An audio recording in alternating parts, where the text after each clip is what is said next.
Lego 2K Drive. Is it good?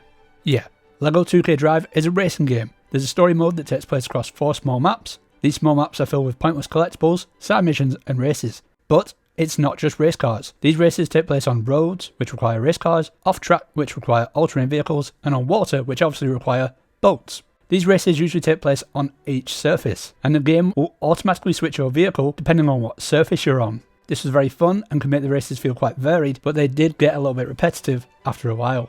You can get different vehicles in this game which have different stats, some with better top speed, acceleration, handling, or vehicle health, so you can choose whichever you prefer. But you don't have to stick with these vehicles, you can have whatever car you want from something you've made or from something that someone else has made, but I'll get onto this later. The driving feels quite good. You can drift, which fills up your boost meter. It's very easy to drift, you just hold the brake while you're accelerating.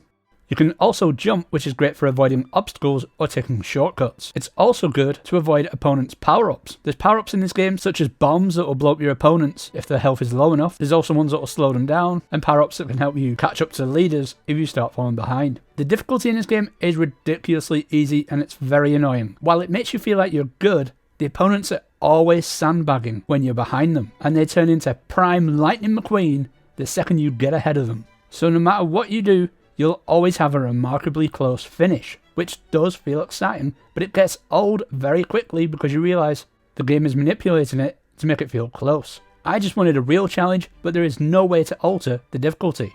It's not just driving that you can do in this game, there's lots of side quests and events you can do in the open world. These were fine, but I got bored of doing them very quickly. There's 2 things in this game that I'm sure lovers of real Lego bricks will love. You can build your own vehicle from scratch, and you can share these vehicles with people online. You can also browse other vehicles that people have made and copy them to your own collection. This is great, but you can't just search for specific things. You either need a code from the creator, or you can browse the most downloaded. You can never just search the mystery machine per se. You would just have to get lucky by scrolling through the most recently created or most downloaded. The vehicle creator is so deep, and I'm sure anyone will be able to make something really good. Unfortunately, I'm not blessed with creativity, and I tried to make this Scuderia Ferrari Formula 1 car, and this is what it looked like.